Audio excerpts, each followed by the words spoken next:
4 months of my brother turning my apartment into a dumpster, and I finally snapped, "Get out, Kieran," I yelled, shoving his socks aside as he stormed out the door. "Hi, I'm Lyndon, the sister who always got the short end of the stick while Mom and Dad put him on a pedestal. For years, they handed him everything. Car keys, cash, second chances, while I scraped by invisible. But that day, something shifted. I put myself first, and oh boy, did the fallout hit hard. What happens when you stop being the family doormat and start standing up for you? Stick around to find out, because trust me, it's a mess worth hearing. Have you ever had to choose between family and your own sanity? Drop your story below. I'd love to know I'm not alone in this.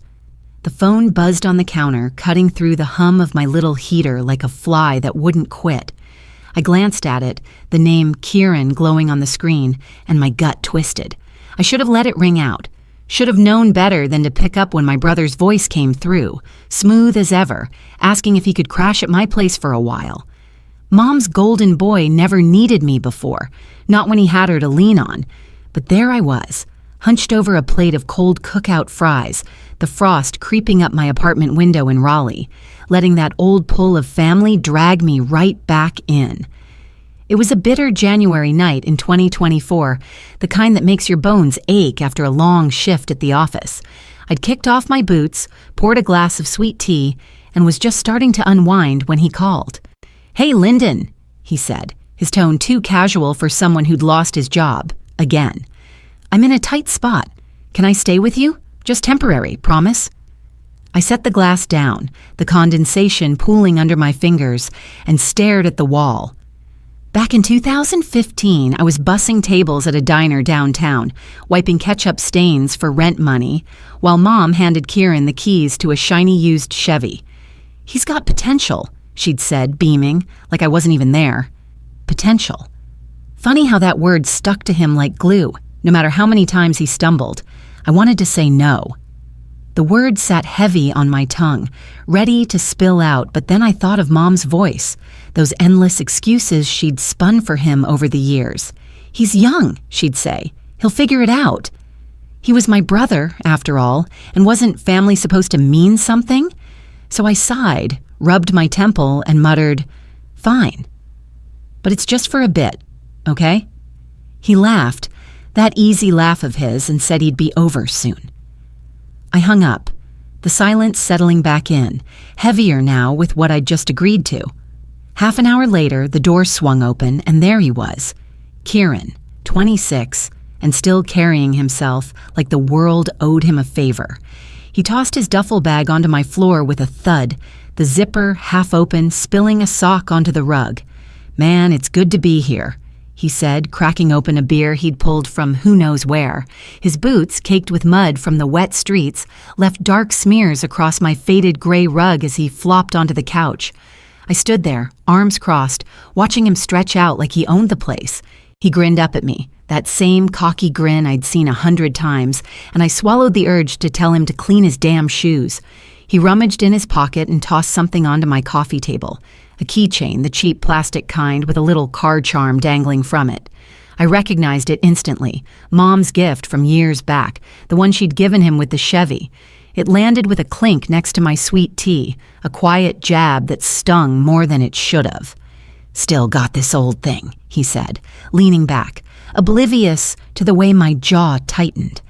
I picked it up, the edges worn smooth from his careless hands, and set it aside without a word. All those summers I'd sweated for every dime, and here he was, still carrying her favors like a trophy. I busied myself in the kitchen, wiping down the counter even though it was already clean, trying to shake off the bitterness creeping up my spine. Kieran flipped on the TV, some game show blaring through the room, and cracked another joke about how he'd land on his feet soon.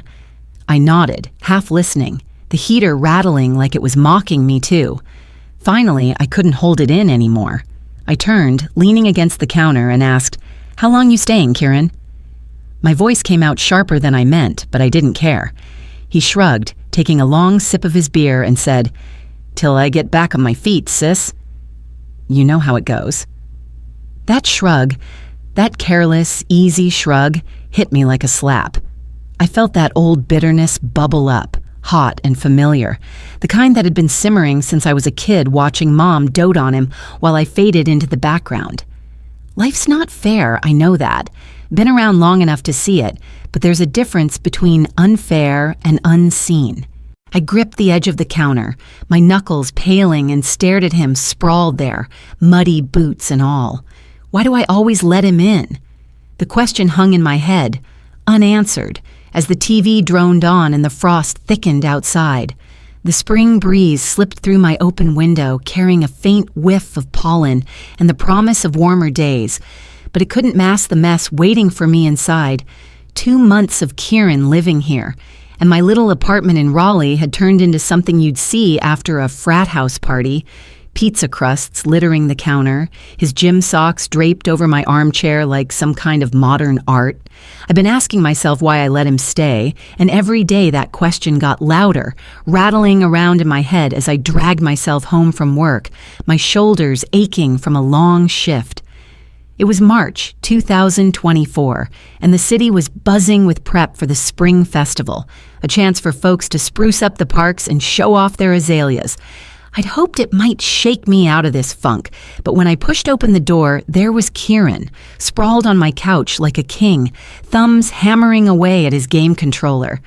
Bojangles wrappers crinkled under his feet, and the TV blared some shoot-'em-up game I didn't recognize. "Hey, Lyndon," he called without looking up. "You grabbed dinner yet?" I dropped my bag by the door, the weight of it nothing compared to the irritation building in my chest. "No," I said, eyeing the trash. "You could pitch in, you know." He mumbled, "Later."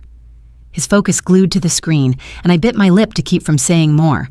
Last Easter, 2022, I think it was, Mom had gone on and on about Kieran's big ideas over the phone while I sat in my kitchen, quietly sorting out my power bill. She'd called him a dreamer, her voice all syrupy with pride, never mind that I'd been keeping the lights on without a peep. Now, staring at him, I wondered where those big ideas had gone. I shuffled to the kitchen, poured myself a glass of sweet tea, and tried to ignore the stale smell of his gym clothes wafting from the corner. The festival badge Mom had insisted he wear, her bright idea to get him involved, dangled unused from his jacket on my chair, mocking me with every sway. The next day, I dragged him along to the festival cleanup, figuring maybe some fresh air would spark a change. The park was alive with volunteers, kids laughing, older folks swapping stories over iced lemonade, the azaleas blooming in bursts of pink and orange. I hauled trash bags, my hands sticky with sweat, while Kieran leaned against a picnic table, chatting up a couple of women about some band he'd seen once. "Mom sent me gas money to get here," he bragged, loud enough for me to hear, and I nearly dropped the bag I was holding. Gas money. For him. Not a dime for the sister lugging garbage in the midday heat. I wiped my brow, the sting of it settling deeper than the pollen in my lungs. Back home that night, I was still steaming when the phone rang. Verna's name flashed up and I answered, hoping for a shred of understanding. "Lyndon, honey," she chirped. "Kieran says he's really pitching in down there. I'm so proud of him." I gripped the phone, my jaw tightening until it hurt. "Pitching in?" I said, glancing at the pile of crusty plates he'd left in the sink. "He's turning my place into a pigsty, Mom." She laughed, and said, "Oh, he's just got a lot on his mind. You know how he is." I set the phone down harder than I meant to, the clack echoing in the quiet. A lot on his mind, sure. Meanwhile, I was the one drowning in his mess. I couldn't take it anymore. I marched over to the couch, where he was still lost in his game, the volume cranked up like he was the only one here. "Kieran," I said, my voice sharp enough to cut through the noise, "clean this up." He didn't even flinch, just kept blasting away at virtual enemies. I reached over and yanked the controller from his hands, the cord whipping through the air. "Clean it up now," I snapped, holding it out of reach. He blinked up at me, startled, then grabbed it back with a laugh. "Relax, Lyndon. You're too serious," he said, settling back into the cushions like nothing had happened. I stood there, fists clenched, the controller's hum buzzing in my ears. Sometimes you give folks a hand thinking they'll lift themselves up, but all they do is pull you down with them. How long till I lose it completely? The air hung thick and muggy as I trudged up the stairs to my apartment, the early May heat in Raleigh turning everything sticky and slow. 4 months into Kieran's so-called temporary stay, and I wasn't just cleaning up his mess anymore. I was done with it, bone-tired of the whole charade. My bag sagged heavy with bills, the kind that pile up when you're the only one paying them, and I fumbled with my keys, the fogged-up windows of my place staring back at me like a warning. I pushed the door open, and there it was, a swamp of pizza boxes, Kieran's socks strewn across the floor, and him lounging on my couch like he hadn't a care in the world. I dropped my bag by the door, the thud barely audible over the TV blaring some car chase movie he'd left on loop. He glanced up, barely shifting, and tossed out, "Hey, Lyndon, Mom's cool with me sticking around a bit longer." His voice had that lazy drawl, the kind that used to charm me when we were kids, but now it just grated. I froze, fingers curling around the edge of my purse. Back in 2019, I'd skip dinners. Cold sandwiches instead of a hot meal, just to keep my lights on, while Mom wired money to cover Kieran's phone bill. "He's got a lot going on," she'd said, her tone all soft and forgiving, like I wasn't juggling my own life right beside him. And here he was, sprawled out, acting like my home was his personal motel. "Kieran," I said, stepping over a crumpled napkin, "when are you going to start paying rent?" My voice came out low, steady, but there was an edge to it I couldn't hide. He shrugged, eyes flicking back to the screen, and muttered, "Soon, sis, soon." Then, quieter, almost under his breath, he added, "Guess I've been a jerk, huh?" I barely caught it over the roar of my own pulse, the anger drowning out anything else. Soon. That word had been his shield for months, and I was sick of it, sick of the trash, the excuses, the way he coasted while I sank. I took a breath, the muggy air sticking in my throat, and felt something snap inside me. "You're out, Kieran," I said, my voice rising sharp as a blade. "I'm not your free ride anymore." He jerked upright, his easy grin vanishing, replaced by a glare that could have burned through the wall. "What's that supposed to mean?" He shot back, defensive, already reaching for his phone like it was a lifeline.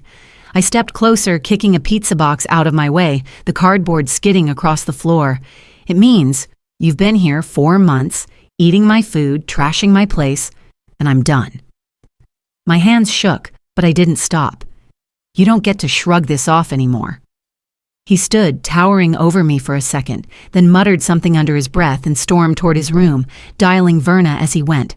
I followed him, heat rising in my chest, watching as he yanked open drawers, tossing shirts and socks into his duffel bag. "Yeah, Mom," he said into the phone, loud enough for me to hear. "Lyndon's freaking out, says I gotta go." His voice had that whiny edge, the one he'd used since we were kids to get her on his side. I didn't wait for her to answer. "Leave now," I yelled, my words bouncing off the walls. He spun around, eyes wide, then slammed the door open so hard it rattled the frame. I shoved his scattered socks into a corner with my foot, chest heaving, as he grabbed his bag and stomped out, the door banging shut behind him. The silence hit me like a wave, heavy and sudden, broken only by the faint hum of the TV still flickering in the background. I sank onto the couch, the cushion still warm from where he'd been, and ran a hand through my hair. The bills in my bag loomed in my mind, but it was Mom's voice I couldn't shake, her stern tone from all those years of covering for him, the way she'd turned this around on me. There's a time to hold on and a time to let go, but knowing which is which can tear you apart. I stared at the mess he'd left, crumbs, wrappers, that stupid keychain from her, and wondered what she'd do when she heard I'd finally kicked him out. The dusk settled over Raleigh like a warm blanket, the cicadas kicking up their evening chorus outside my window. But inside, it was just me and the quiet, a quiet I hadn't heard in months. Kieran was gone, his boots no longer tracking mud across my rug. But as I stacked the last of the dishes in the sink, Mom's call came through, sharp and insistent, making me feel like I was the one who'd messed everything up. I'd barely gotten used to the stillness, the faint whiff of old beer still hanging in the air from his last night here, when the phone lit up with her name. I wiped my hands on a dish towel, the fabric rough against my palms, and braced myself for what I knew was coming. I picked up, and before I could even say hello, Verna's voice cut through, tight with that familiar mix of worry and blame. "Lyndon, you threw him out? He's family," she snapped, like I'd committed some unforgivable sin. I leaned against the counter, the edge digging into my hip, and took a slow breath. "Mom," I said, keeping my tone even, "he was here 4 months. 4 months of pizza boxes, dirty socks, and not a dime toward rent." She didn't let me finish. "He's struggling, Lyndon, not you," she shot back, her words slicing through the line. I gripped the counter harder, my knuckles paling, steadying myself against the flood of memories. Back when Kieran flunked summer school, she'd blame the teacher, not him, spinning excuses like she always did. Same old story, different year. "He's 26, Mom," I said, my voice rising despite myself. "He's not a kid anymore, and I'm tired of picking up the pieces." I could hear her huff on the other end, that little sound she made when she didn't want to listen. "You've always been too hard on him," she said, softer now, but it still stung. Too hard? I thought of the unpaid bills stacked on my table, the way I'd stretched every paycheck while Kieran lounged on my couch. I opened my mouth to argue, but she muttered something about calling back and hung up, leaving the silence to ring in my ears. I set the phone down, staring at it like it might bite, the quiet settling back in, heavier than before. Later, I grabbed a broom to sweep up the last traces of him, the bristles scraping against the hardwood. That's when I spotted it, a crumpled note wedged under the couch, half hidden by a cushion. I bent down, fishing it out with 2 fingers, and unfolded it. Kieran's messy scrawl stared back at me. "Sorry, I'll make it right." I snorted, the sound harsh in the empty room, and tossed it into the trash can where it landed atop a pile of his bottle caps. "Make it right?" He'd had months to do that, and all I'd gotten was a shrug and a grin. I swept those bottle caps up next, each clink against the metal bin, a tiny win, a little piece of my space coming back to me. I stood there, broom in hand, the warm dusk light filtering through the blinds, and let myself breathe. The apartment looked almost like mine again. No muddy footprints, no game controllers tangled on the floor, just the faint hum of cicadas and the soft creak of the floorboards under my feet. But Mom's words kept circling in my head, her sharp tone digging at me. I'd held my ground, sure, but it didn't feel like victory. Not yet. I wandered to the kitchen, poured a glass of water, and sipped it slowly, the coolness steadying my nerves. You can love someone with all your heart and still have to let them go. It's the letting go that carves you hollow. The phone stayed silent the rest of the night. No follow-up from Verna, no pleas or lectures. I sat on the couch, tracing the worn fabric with my finger, wondering if she'd call again tomorrow, pushing me to take him back like she always did. What's her next move after this? I couldn't guess, not with her. The cicadas buzzed on, oblivious, and I leaned back, the quiet wrapping around me like an old friend, leaving me to wrestle with the question alone. The night pressed in, sticky and warm, the kind of late May heat in Raleigh that makes you feel like you're wading through molasses. I'd opened the windows, letting the faint flicker of fireflies dance against the screens, and for the first time in months, the peace felt sweet. Until my phone buzzed on the coffee table, Kieran's name lighting up the screen. That little glow was enough to make me second-guess everything, unraveling the calm I'd been clinging to since he'd walked out. I was sprawled on my clean couch, a half-eaten BBQ sandwich from the pit sitting beside me, the smoky tang still on my fingers as I flipped through an old paperback, trying to lose myself in someone else's story. I picked up the phone, thumb hovering over the message, and read his words. "I messed up bad, Lyndon. Can we talk?" It was softer than that crumpled note I'd trashed, humbler, like he'd finally tripped over his own pride. I set the phone down, staring at it, the sandwich forgotten as my stomach knotted up tight.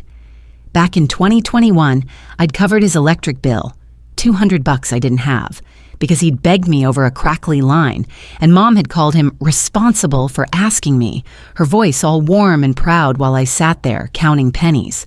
Responsible. The word still burned, and now here he was again, reaching out like I was the one who'd always catch him. Before I could think too long, another buzz came through, Verna this time. "He's crashing with a buddy. Give him a chance," her text read, that nagging tone seeping through the words, even without her voice. I pushed the sandwich aside, the plate clattering against the table, and ran a hand over my face. A chance. How many chances had I given him already? 4 months of chaos, my apartment a wreck, my bank account stretched thin, and still, she acted like I was the one being unreasonable. I traced a scratch on the coffee table with my fingertip, a jagged little mark from one of Kieran's careless nights, and felt that old tug of family pulling at me, muddying the relief I'd started to savor. I grabbed the phone again, my heart thumping hard against my ribs, and typed back to Kieran, "You've got to stand on your own. I can't keep doing this."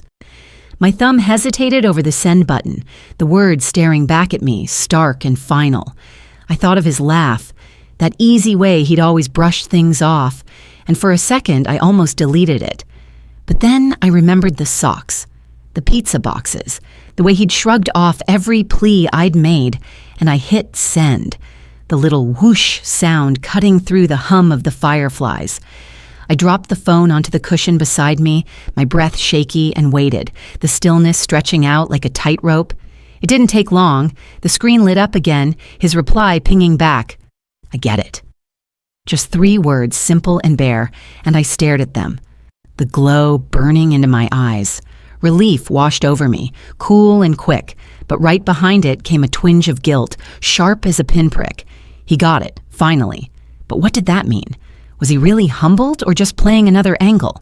I leaned back, the couch creaking under me, and let my hand fall from the table. Done tracing that scratch. Done fixing what he'd broken. I'd wanted him to stand up for once, but seeing it happen, or at least starting to, left me wobbly like I'd lost my footing too. The fireflies kept flickering outside, tiny sparks in the dark, and I pulled my knees up, hugging them close. Verna's text lingered in my mind, her plea for another chance. But I didn't answer. Not tonight. I'd spent years being the steady one, the one who held it all together, and now, with Kieran's "I get it" echoing in my head, I wasn't sure what to feel. Love's a funny thing. It can lift you up or weigh you down, and sometimes it does both at once. I glanced at the phone again, the screen dark now, and wondered if I'd just shut the door on him for good, or if this was just another pause in the endless dance we'd been doing since we were kids. Sunlight streamed through my kitchen window, painting the floor in soft gold, and for the first time in months, I woke up to a quiet that didn't feel borrowed. No more brother, no more chaos, just me, and I was finally okay with that. It was early June in Raleigh, the air crisp with that fresh morning bite, and I shuffled to the counter, the coffee maker gurgling as it brewed a pot strong enough to wake the dead. Outside, birds chirped a cheerful tune, hopping along the branches, and I caught myself humming along, a lightness in my chest I hadn't felt since Kieran first showed up with his duffel bag and muddy boots. I pulled a tray of biscuits from the oven, the warm, buttery smell filling the room, and set them on the counter with a little clatter. My first calm morning in ages, and I couldn't help but smile at the empty couch. No snores rattling the walls, no tangle of socks or beer cans to trip over. Mom's old mantra, "Family comes first," echoed in my head, but it had always meant me bending, stretching myself thin while she and Kieran stayed stiff as boards. I'd heard it 100 times at Thanksgiving dinners, over late-night calls, her voice firm, like it was some sacred rule I'd broken by kicking him out.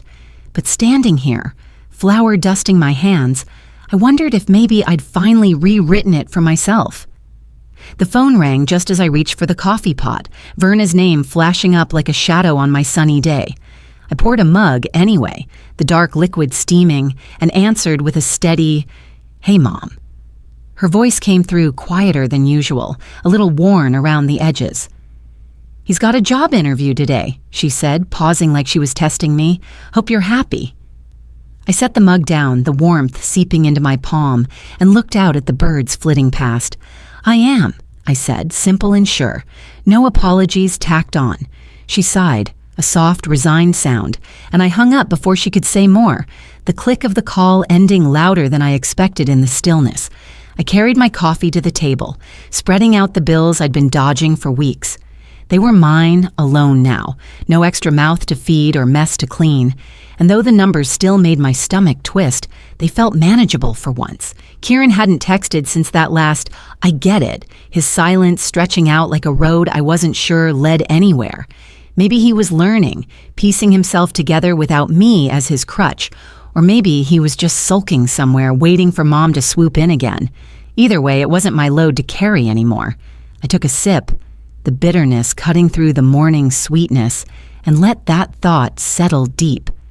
I reached for a biscuit, splitting it open with my fingers, and spread a thick pat of butter across the warm, flaky center. The steam curled up, drifting toward the ceiling like a promise to myself, and I took a bite, savoring the simple goodness of it. This was my time now. No more hauling his trash, no more stretching my paycheck to cover his slack. I'd carried them both for so long, Mom with her excuses, Kieran with his shrugs, that letting go felt like shedding an old coat, one I'd worn out of habit more than need. I leaned back in my chair, the wood creaking under me, and felt the weight lift for real, a quiet freedom I hadn't known I could claim. The birds kept singing outside, their notes weaving through the morning, and I glanced at the phone, dark and silent on the table. Verna hadn't called back, and Kieran's last words hung there, distant and done. I'd chosen myself, finally, but a small part of me still wondered if they'd ever see it my way, if Mom would stop seeing me as the hard one, if Kieran would ever stand tall without leaning on someone else. Life's a funny balance. You can give all you've got, but sometimes the best gift is stepping back to let others find their own footing. I finished my coffee, the mug warm in my hands, and let the question linger unanswered. Will they ever see it my way? Or is this how it stays? As I sit here with my coffee, watching the morning light spill across my quiet kitchen, I realize letting Kieran go wasn't just about reclaiming my space, it was about finding my own peace. Life taught me that family isn't always about carrying each other's burdens. Sometimes it's about stepping back so we can all grow stronger, together or apart. In this big, busy world, a little grace can go a long way if we're brave enough to offer it and to claim it for ourselves. If this story stirs something in you, I'd love to hear your thoughts, maybe over a biscuit and a cup of coffee someday.